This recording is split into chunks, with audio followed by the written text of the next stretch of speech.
¿Hasta qué punto son vanas nuestras esperanzas? ¿Hasta qué punto inútiles los planes que con tanta perfección trazamos?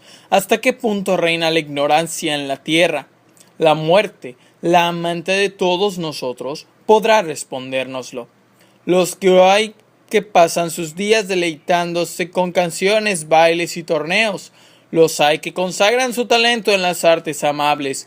Los hay que desprecian el mundo de todas las maneras posibles. Los hay que ocultan los impulsos que mueven su corazón. Vanos pensamientos y deseos, desvelos de todo tipo prevalecen sobremanera en esta agraviante tierra y su diversa presencia supera el saber de la naturaleza. La fortuna actúa con mentalidad inconstante. Las cosas aquí son efímeras, vagas y frágiles. Solo la muerte se mantiene eternamente firme. Ezio dejó caer de su mano el libro de sonetos de Lorenzo. La noticia de la muerte de Cristina solo había servido para aumentar su decisión de eliminar su causa. Su ciudad llevaba demasiado tiempo sufriendo bajo el mando de Savonarola. Eran excesivos los ciudadanos, de toda condición, que habían caído bajo su hechizo, y los que discrepaban se habían visto discriminados, obligados a pasar a la clandestinidad o empujados al exilio. Había llegado el momento de actuar. Hemos perdido en el exilio a mucha gente que podría habernos ayudado, le explicó Maquiavelo, pero ni siquiera los principales enemigos de Savonarola fuera de nuestra ciudad, estado, y me refiero al duque de Milán y a nuestro viejo amigo Rodrigo el Papa VI, han conseguido desalojarlo. ¿Y qué me cuentas de esas hogueras? La mayor locura de todas. Savonarola y sus más íntimos aliados organizan grupos de seguidores que van de puerta a puerta y exigen la entrega de cualquier objeto que consideren moralmente cuestionable, incluso cosméticos y espejos, y ni qué decir tiene pinturas, libros supuestamente inmorales, todo tipo de juegos incluyendo el ajedrez, instrumentos musicales, de todo. Si el monje y sus seguidores creen que pueden ser una distracción de la religión, los llevan a la piazza de la Señora, encienden enormes hogueras y lo queman todo. Maquiavelo movió la cabeza de un lado a otro. Florencia ha perdido gran parte de sus objetos de valor y su belleza de esta manera. ¿Y no crees que la ciudad se está hartando de todo este tipo de comportamiento? El rostro de Maquiavelo se iluminó. Sí, y ese sentimiento es nuestro principal aliado. Tengo la impresión de que Savonarola cree de verdad que el día del juicio final está a la vuelta de la esquina. El único problema es que no muestra signos de llegar. Incluso algunos de los que al principio creían firmemente en él empiezan ahora a titubear. Por desgracia, hay demasiado poder e influencia que sigue apoyándolo sin rechistar. Si pudiéramos eliminarlos. Y así fue como se inició un periodo frenético de persecución y eliminación de sus seguidores que, realmente, eran gente de toda condición. Un artista destacado, un antiguo soldado, un mercader, varios sacerdotes, un médico, un granjero y un par de aristócratas, todos los cuales se aferraban con fanatismo a las ideas que el monje les había imbuido. Algunos comprendieron que había sido una locura antes de morir. Otros permanecieron inquebrantables en sus convicciones mientras llevaba a cabo aquella desagradable tarea. Ezio se vio amenazado de muerte con tremenda frecuencia, pero empezó a filtrarse el rumor por la ciudad. Conversaciones a altas horas de la noche, murmullos en tabernas ilegales y en callejones. El asesino ha vuelto para salvar Florencia. A Ezio le entristecía hasta lo más profundo de su alma ver su ciudad natal, su familia, su herencia, convertidas en víctimas de los abusos del odio y la locura del fervor religioso. Fue con el corazón duro como una piedra que ejerció su mortal labor, un viento helado que limpió la corrompida ciudad de aquellos que le habían usurpado a Firenze su gloria. Como siempre, asesinó con compasión, consciente de que no había otra forma posible para los que tanto se habían alejado de Dios. A lo largo de aquellas horas de oscuridad, ni una sola vez se alejó de su deber para con el credo de los asesinos. Poco a poco, el ambiente general de la ciudad empezó a titubear y Savonarola vio que el apoyo de sus seguidores menguaba. Mientras tanto, Maquiavelo, La Volpe y Paola trabajaron en equipo con Ezio para organizar un levantamiento, una sublevación guiada por un lento, contundente proceso de iluminación espiritual del pueblo. El último de los objetivos de Ezio era un engatusado sacerdote, que cuando Ezio acabó por fin localizándolo, estaba predicando ante una multitud delante de la iglesia de Santo Espíritu. «Gente de Florencia, venid, reuníos a mi alrededor, escuchad bien lo que tengo que deciros. Se acerca el fin, Es el momento del arrepentimiento, de suplicar el perdón de Dios. Escuchadme, si sois incapaces de verlo por vosotros mismos.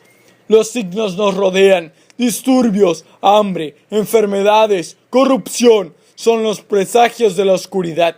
Debemos mantenernos firmes en nuestra devoción para que no nos consuman a todos. Examinó la multitud con su mirada encendida. Veo dudas, ¿creéis que estoy loco? ¿Y no decían lo mismo los romanos de Jesucristo? Sabed que en su día también yo compartía vuestra inseguridad, vuestro miedo. Pero eso fue antes de que Savonarola se acercara a mí. Él me enseñó la verdad. Mis ojos abrieron por fin, y por eso estoy hoy ante vosotros con la esperanza de poder abrir también los vuestros. El sacerdote hizo una pausa para coger aire. Comprended que estamos al borde del precipicio. Por un lado, el brillante y glorioso reino de Dios. Por el otro, una hondonada sin fondo de desesperación. Estáis tambaleándoos precariamente en el borde. Hombres como los Medici o los miembros de otras familias en su día llamasteis maestros.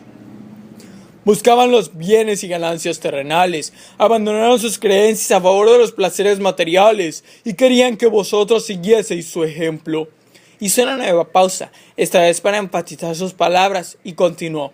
Nuestro sabio profeta dijo en su día, lo único que les debemos a Platón y Aristóteles es que plantearán nuevas discusiones que ahora podemos utilizarlas contra los herejes. Pero aún así, ellos y muchos otros filósofos están ahora en el infierno. Si valoráis las enseñanzas de vuestro profeta Savonarola, así santificaréis vuestro cuerpo y vuestro espíritu. Así descubriréis la gloria de Dios y os convertiréis por fin en lo que nuestro Creador pretendía, en sirvientes fieles y obedientes.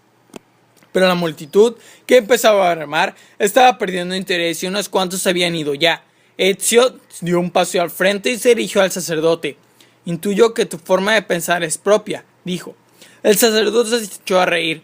No necesitamos persuasión o coacción para estar convencidos. Yo ya creía. Todo lo que he dicho es cierto, y todos deben creerlo. Nada de esto es cierto, y lo que voy a hacer ahora no es fácil. Accionó la daga oculta y atravesó al sacerdote. Requiescat in pace, dijo. Alejándose de la víctima, se cubrió la cabeza con la capucha. Fue un camino largo y arduo, pero hacia el final Savonarola acabó convirtiéndose en un aliado involuntario de los asesinos, pues el poder económico de Florencia empezó a menguar. El monje detestaba tanto el comercio como hacer dinero, las dos cosas que habían hecho grande en su día a la ciudad, y el día del juicio final seguía sin llegar. Lo que sí llegó fue un fraile liberal franciscano que desafió al monje con una ordalía de fuego. El monje se negó a someterse a ella y su autoridad sufrió otro revés.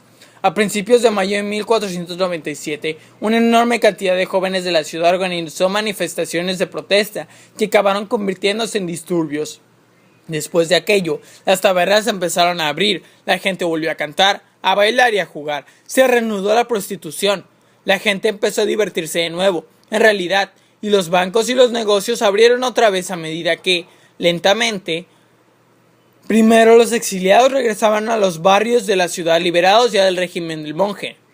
No sucedió todo aquello de la noche a la mañana, pero finalmente, casi un año después del día de las protestas, el momento de la caída de Savonarola, que se había aferrado tenazmente al poder, se hizo inminente. Has hecho bien, Ezio, le dijo Paola, mientras esperaban con la Volpe y Maquiavelo frente a las puertas del complejo de San Marco en compañía de una gran impaciente muchedumbre procedente de los barrios liberados. Gracias, pero ¿ahora qué pasará? Observa, dijo Maquiavelo. Se abrió una puerta por encima de sus cabezas y apareció en un balcón una figura enjuta vestida de negro. El monje lanzó una iracunda a la población congregada. ¡Silencio!, ordenó. ¡Exijo silencio! Sobrecogidos, aún sin quererlo, los congregados bajaron la voz. ¿Por qué estáis aquí?, preguntó Savonarola. ¿Por qué me molestáis? Deberíais estar limpiando vuestras casas. Pero la multitud rugió censurando sus palabras. ¿Limpiarlas de qué?, gritó un hombre. Si ya te lo has llevado todo. Yo os he guiado, gritó Savonarola a modo de respuesta. Pero ahora haréis lo que os ordene. Os someteréis.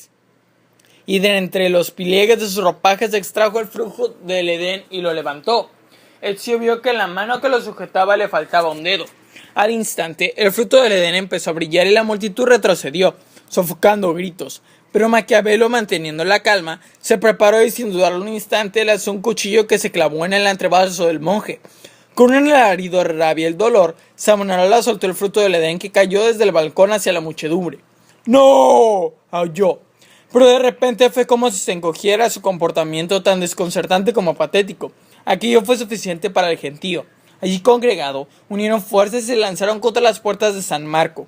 «Rápido, Ezio», dijo la Volpe. «Encuentre el fruto del Edén. No puede andar muy lejos». Ezio lo vio, rodando sin rumbo entre los pies del gentío. Se sumergió en la muchedumbre, recibiendo golpes y patadas hasta que por fin lo tuvo a su alcance. Lo guardó rápidamente en el saco de su cinturón. Las puertas de San Marco acababan de abrirse, pues probablemente algunos de los hermanos de su interior consideraban la discreción formaba parte del coraje y deseaban salvar su iglesia y su monasterio antes del pellejo, sometiéndose a lo inevitable. También tenía que haber unos cuantos de ellos hartos del agotador despotismo del monje. La multitud cruzó las puertas y apareció de nuevo. Unos minutos después, cargando en hombros un Savonarola que no cesaba de lanzar gritos de patalear. «Llevadlo al palacio de la señora», dijo Maquiavelo, «que lo juzguen allí». «¡Idiotas blasfemos!», vociferó Savonarola. «Dios es testigo de este sacrilegio. ¿Cómo os atrevéis a tratar así a su profeta?».